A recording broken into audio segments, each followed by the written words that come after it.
Yan, magluto tayo ng monokya. Luto na yung manok ko. Tanggalin ko lang.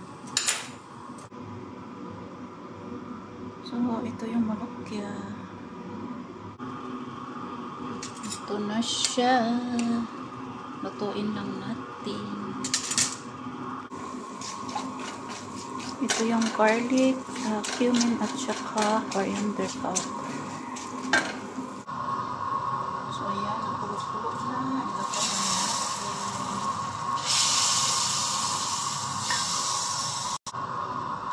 So, ayan na.